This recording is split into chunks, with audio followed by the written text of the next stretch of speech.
Well, it's not the same thing. In both cases, you're helping to perpetrate the stereotype of all things fat being all things negative and bad and evil. But in one of those scenarios, an actual real life fat person gets a job. Hello, YouTube, and welcome to the Body Honesty Project. My name is Lydia, and today we are continuing on the collaboration series. Now, this one today has got to be the most requested collaboration that all of you had put on my page. Please collaborate with this person. And after many weeks of trying to get her attention, I finally did, and the collaboration was great. I personally am a longtime fan of this guest, and I have to tell you that when I was editing the video, I actually got so lost in listening to her commentary that I forgot several times that I was editing. I actually thought that I was watching the completed YouTube video, and then when my face would show up, I would go, oh yeah, edit, cut. Because her commentary is just so good and so professional right off the cuff. I hope you enjoyed this conversation as much as we enjoyed making it. So, on with the chat. So, continuing on this collaboration journey, I have with me Sam at Every Size. Sam, welcome to the channel. Hey, how are you? I'm doing great. I'm so happy to finally collaborate with you. This is going to be a fun experience. I agree. I'm excited to be a part of your channel. I've been watching you for a while. I know we started about the same time, I think. So this is really exciting. Yeah, it's fun. Yes, for sure. So today I brought you on because I want to know Sam's opinion on fat suits versus fat actors. And is this fat phobic? So before we get into the TikTok, Sam, what are your thoughts on this topic? So honestly, when Lydia reached out to me to do this collaboration, my immediate response was, I can't wait to talk about this, because my husband and I just rewatched Friends, and Fat Monica is like one of my favorite like fat suit characters ever.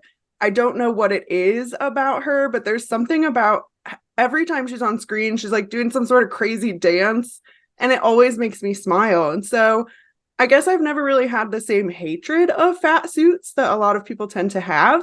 So yeah, I'm intrigued to talk about this today. Well, I'm excited to hear your opinion. So why don't we start by watching the TikTok from beginning to end so that we know what we're getting into, and then we'll start to dissect it. Awesome. So, what's the difference between casting a fat person to play an evil fat person versus just using a fat suit? It's the same thing, basically. Well, it's not the same thing. In both cases, you're helping to perpetrate the stereotype of all things fat being all things negative and bad and evil. But in one of those scenarios, an actual real life fat person gets a job. And that actual real life fat person gets to present an actual real life fat person and look like an actual real life fat person that actually exists in our world in a film, so that other people, both fat and non-fat, can see what an actual real life fat person actually looks like, and maybe they will actually look at a fat person in their own lives and consider that that person has humanity and deserves respect, as opposed to just being a really ugly and unrealistic looking costume. They are both bad, but one sucks more. Before we start to dissect it, do you have any initial thoughts about this?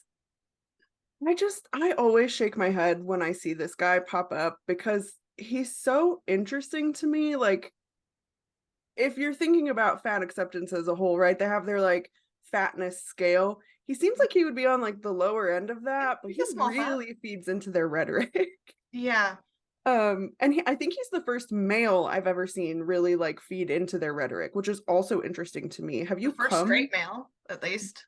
Right. Like, have you ever come across another one? I can't think of any, but he's intriguing to me. What were your initial thoughts? He rubs me the same way as Hannah does. Like, he always come off like intelligent sounding, still spewing rubbish. So I find like him and Hannah to me are more dangerous than like Marissa's and like even Tess Holiday, because they're more laughable. Like, right. And that's the thing, is like the way he presents himself is almost like, I am so knowledgeable in this. Even his name, you called him the professor. I was like, oh, How That is his name. It's like interesting. Professor Brain Fever or something like that. So the Right. And it's like the way I made a video early on about Tess Holliday's dietitian, Mhm. because something that tricked me a lot when I was like dealing with fat acceptance and trying to get myself out of that is I kept saying, well, these people have credentials, like they've gone to school for this, Yeah. or they sound like they know what they're talking about. So maybe I should listen to them. And Mhm. I almost like gaslit myself into like Yeah. staying in this movement, even though I knew it was doing detrimental things to me. Mhm. So I agree. I think people like this, people like Hannah Talks Bodies, like they are incredibly dangerous, maybe Yes. without even realizing it. Like, hopefully they're not doing it intentionally, but at this point, I'm like, I don't know how much more slack I can give you, Yeah.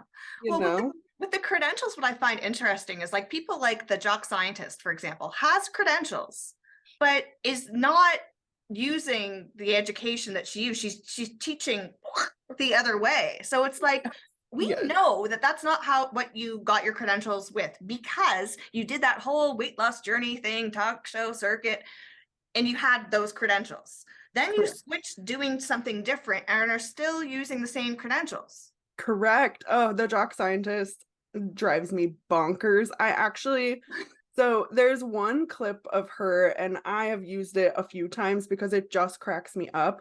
I think she's talking about Kiana Doherty's channel, but she's like, Mhm. well, I'm a scientist. And it's like, you got a bachelor's of science. Like, that's not the same thing as being a scientist. That would be like maybe like I'm a historian because I have a bachelor's degree in history. Like, Well, what? I guess I Those could call are not the myself same. a scientist. My degree is in computer science. Right. Like, I'm a scientist. it's her way of reasoning is just like so insane. And there are things that I like want to agree with, and then she'll just like go Yeah. straight off the deep end. And I'm like, well, you've lost me. I Yeah. like there's no way. I can't go with that because you've gone way past any logic, you Yeah. know? Yeah. What a So community. What a community. But you know what? We're manning up or womaning up and there's yes, more and more and more of us. it's true. It's true. And I think it's important because Knock them down. yeah, because there's so many people who have fallen into this rhetoric who are now like, well, shoot, like my health is ruined, but do I, can I get out of this? Is Yeah. it worth it? Like everybody's fat phobic and everyone's out to get me. Like they've been Yeah. so brainwashed. Yeah, I'm trying to do some Yeah. positive stories about that now, like people that are getting out and sharing that kind of message. I saw that on your channel, the Yeah. panels that you're doing. Those Yeah. are, I was like, this is genius. Like, what a way to like get people involved who maybe don't want to have their own channel. Yeah. It took me a year to get my channel started because I was so Right. nervous. Mhm. I myself I'm still very overweight, and I was like, people are going to be really mean to me online. And the truth is, sometimes they are. You just get over that and you don't respond to them. That's the best Mhm. thing you can do. Yeah. But my purpose in doing that was that I was their direct peer. There was no way they could say to me, well, you lost all your weight, or you're thin, or you never experienced what I experienced. Because the truth Mhm. is, I have, and it Right. sucked. And I'm here to tell you, you're talking crazy, like, I don't know. I just want to help people get out of this thing before Yes. it leads them to their demise. Yes. That's why we are all uniting against this. Yeah. Okay, let's get back into the fat suit talk. And I am anxious to hear what you have to say. Agreed. So, what's the difference between casting a fat person to play an evil fat person versus just using a fat suit? It's the same thing, basically. My first comment about that is they're saying that fat people are only cast to play evil and bad characters. Right. Now, there's two parts I have issue with. The first one being their definition of bad is not always bad. I think that anytime a fat person is portrayed where their weight is a problem, that's bad. Like whenever they portray reality, Mm-hmm. that's bad. I think that they all want the fat people to be portrayed like that Lizzo superhero video. Right. Right. Like something like that. I wish we could go into a rabbit hole probably of his content to figure out like where this is coming from contextually, but my initial reaction was like, is he saying that every fat character is always portrayed as evil? Because that is a trope that they kind of like to push. Like media representation of us is so bad. We're either eating all the time or we're the villain. But like that's not true at all. Like the first person who pops into my brain when we talk about like fat characters, especially on TV, is Penelope Garcia from Criminal Minds, because I love that series. And she's bright and colorful and smart and quirky. And she does all of these really like fun things because her job is so dark. Like she's a really dynamic character. Yeah. And when I was watching this TikTok, I was like, wow, he really stripped all of that away from all of these really great characters that exist. Yep. To say that we only cast them in roles that are evil and that we never cast fat people in those roles, which is also not true, clearly, because it's happened, right? Yep. Totally agree. Totally agree. Yeah. Well, it's not the same thing. In both cases, you're helping to perpetrate the stereotype of all things fat being all things negative and bad and evil. But in one of those scenarios, an actual real life fat person gets a job. Now, Can I just you can go ahead. You can start. This one bugs me. This part, I was like, do you know who perpetrates fat stereotypes the most? All of the fat people who exist online who are in fat acceptance. Like we see them eating junk food in their What I Eat in a Day videos. We've got creators like Amberlynn Reid and Foodie Beauty who like don't leave their houses, who order everything in, who live really sloppily. Like they're all living their own stereotype and putting it on the internet for millions of people to see. Like this part was so startling to me because I was like, you are your stereotype. Like media, I don't think is pushing that nearly as hard as the people who are living it and documenting it in real time and publishing it on YouTube, you know? Like it's such a weird disconnect to me. Well, I think like the argument that he says about a fat person getting a job versus not getting a job, I'm like, how big is the acting pool of people that size? Right. Like, probably not very big. And acting is a physically demanding job. So if you actually are that size, are you going to get through all that filming? Like if instead of casting Brendan Fraser, they actually found a 600-pound actor, would they be able to get through those long days? No, I don't think so at all. I mean, Brendan Fraser even did interviews where he said wearing the additional weight of that suit was so taxing on his body. And I guess their sort of like counter argument to that is like, well, of course it is because you're not used to carrying that weight around. And it's like, yeah, but we've seen people who struggle with just daily living when they're at 600 pounds, right? Unfortunately, it's been filmed for entertainment purposes, but it's been filmed for us with My 600-Pound Life and other shows. Like these people can't even really stand up to shower themselves, let alone film a whole video, like, or movie, not video, but yeah, I mean, those are really long, arduous hours. Like, there's no way. And where are you going to find the acting talent as well? Like, right. Let's say Tammy Slayton, before she lost the weight, said, okay, I'm going to be an actress. What a train wreck that would be. Like, I can't even imagine what that would be like. Oh, golly. She would have to untrain her accent first. That's something that they do actively. Like, you can't have a Southern accent like that. Yeah. So, but yeah, the pool, I mean, we see the same people in film and movies all the time, right? So I guess they could make the point that that's their point. There's not a large pool, but does that also mean that fat people aren't actively looking for those positions? Like Hollywood can't just make that happen if no one is looking for it, you know? Yeah. And that actual real life fat person gets to present an actual real life fat person and look like an actual real life fat person that actually exists in our world in a film so that other people, both fat and non-fat, can see what an actual real life fat person actually looks like. And maybe they will actually look at a fat person in their own lives and consider that that person has humanity and deserves respect. Okay. How did we get there? How did we get there to humanity and respect? Correct. But also the assumption that people haven't seen a real life fat person when the majority of the population in the United States is overweight. Like, what? But also like the implication that people in real life, people that are close to you, right? Because he says like they'll see these people in their own life and realize they're deserving of dignity and respect. Like, if your family and friends aren't treating you with dignity and respect, like you have a lot of problems besides your fatness. Like, Yeah. I think that's the point for me where I'm like, I see where you're going with that, but it sounds like you need family therapy.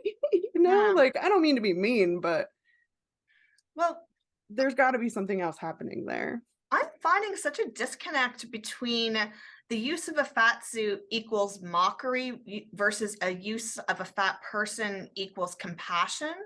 Because the characters wearing the fat suits nowadays are not mocking. Correct. They are acting and portraying an empathetic character or a character worthy of empathy. So I don't see how the fat suit is hurting. Yeah, that is very true. And so I have been wanting to make a video about the whale, but because of my own background with binge eating disorder, I've put that off a little bit.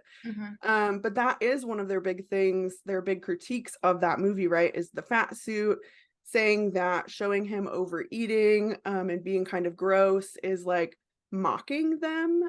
And for me, as someone who dealt with binge eating disorder and kind of knows what that feels like, how you do eat in secret, how you eat big amounts, how you hide it from people. Like, I want to see if it was portrayed accurately, honestly, but they're just like, no fat people are like that. And I'm like, I'm was fat and I'm like that. Like, what do you mean? Don't speak for all of us, please, And they would hate if someone did that to them, but they're so confident to do that to other people, to just speak for their experiences. And that drives me crazy pants.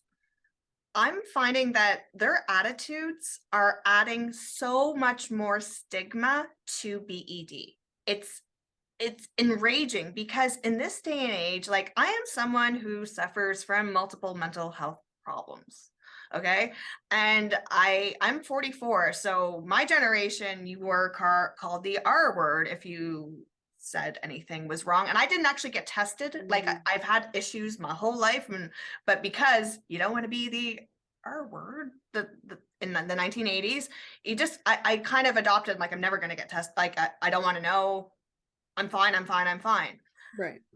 You hide it because there's that sort of shame, right? And they're so funny because they will talk about like stigma and bias and it's so bad. And it's like, yes, but now because I've experienced this thing that you haven't necessarily experienced, claiming to not have experienced, somehow I'm invalid. And now you're actually creating a stigma against me, whether you know it or not. And it just kind of puts them in this weird space.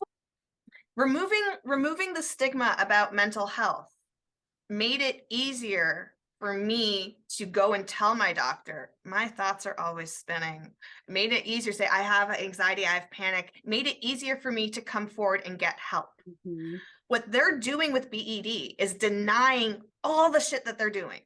They are claiming it's anything else. Yeah. I'm restricting, it's my metabolism, I have this, I have that. And the people that actually have BED who are watching all of this shit are like, okay, maybe, is it me? Like, what are they thinking? I'm like, I think I'm eating and getting fat, but these people, Tess Holiday is starving and getting fat. Am I getting fat wrong? Right. Like, and that's the crazy part of it is like I knew the things that were doing were not normal, but there were no resources for me. Like I didn't know how to even like Google what was going on. I couldn't talk about it. And now I'm still even in this weird headspace because they've also created these, obviously not the same way as like Lizzo or Tess Holiday, but they've created this space where even when people start to get out of it, they're so afraid to lose weight. They're so afraid they have to get weight loss surgery or use Ozempic. Like they've created a narrative that's negative on both ends because people Yeah. can't find the help, and then even if they do, they can't take it, right? Because They get ostracized, right, like it's kicked yeah. out. Like that whole Gabriella thing was awful. Oh my gosh. Yes. She maybe didn't say it the way that I would say it, but like she didn't say anything that wasn't true. Yep. You know, like Mhm. I cannot blame a person for speaking their truth. And that's what she did. And everyone else is just in denial. Yes. That- Yes. That's a hard place to be. Like you could be stuck in denial for a long time. Mhm. And it took me a really long time to learn that the only person that hurts is you. So if any of you out there are in denial, it's not worth it. Like Mhm. talk to someone. Yes. As opposed to just being a really ugly and unrealistic looking costume. They are both bad, but one sucks more. To know from your perspective if it really matters if the costume is realistic or not. I think this is an interesting question that you pose. As I said, I've never hated fat suits the way that other people have. Mhm. For the most part, like they're pretty realistic. And I think Hollywood does that on purpose. They're trying to act out or portray what you would see in real life. Like they're not, to me, this sort of came off as that thing that they do without blatantly saying it, where they're saying that this is basically you using us as a caricature, or like this is, you know, the version of like a minstrel show for us, like you're wearing us like a costume. And I'm like, it's not the same. It's No. not the same as wearing a costume of like No. someone's race or Yeah. or someone's nationality. Mhm. They're literally showing what a fat person would look like. Yeah. So I think that's the thing for me where I'm like, I don't know where you're going with this. Well, with the representation, like I don't know if I'm gonna get raked in the comments for saying this, but if you had like they're saying they're grotesque and ugly, but if you had a 500 person in a bikini beside a person in a fat suit about 500 pounds, which is more grotesque? I'm sorry, Oh, I agree. I They're gonna don't look about the same. That's what I'm saying. Like, I don't understand. Like like this even if the it's same. inaccurate, is it? I don't know. Is it worse? I'm I sorry. honestly I've seen Tess Holiday in a bikini, okay? Like, correct. Well, and that's my thing is like if there's a fat suit in a bikini, actually would that be worse for actual fat bodies? Because you have to think of like the way a prosthetic fits, right? So I'm yeah, thinking immediately of when they put Schmidt in a fat suit on New Girl, yeah, because he has like a big double chin, but it's really smooth. And yeah, so like their skin would look like smooth and clear and crisp. yeah. And like that's not the way your skin looks when you're fat. And if you're okay with that, Mhm. girl, be okay with that. Put it in a bikini. I don't care. But like Yeah. that's not what it's gonna look like on film, you know? Like yeah, I get what you're saying. Like, I don't know. I don't know what would be better.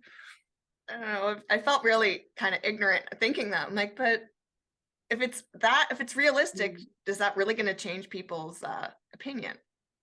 I don't think so. And I think again, like that's one of those points that they're missing. Like the people who don't like looking at fatness don't like it whether or not it's real or it's a fat suit. Like it doesn't matter to them. Mhm. So I don't know. Well, thank you, Sam, for this wonderful conversation. Before we sign off, can you let my viewers know where to find you? Yeah, you can find me on YouTube at Sam at Every Size. I'm also on Instagram. I should be posting more regularly than I am, but also Sam at Every Size on Instagram. Thank you for joining me, Sam, and I hope you join me again some other day. Thanks for having me. This was a lot of fun. I'd like to thank Sam at Every Size for joining me on the channel today. It was such a fun conversation, and I'm looking forward to having her back again. And if you enjoyed this conversation, there's a second part of it on her channel, so please go and check that out. So until next time, stay body positive, but also body honest.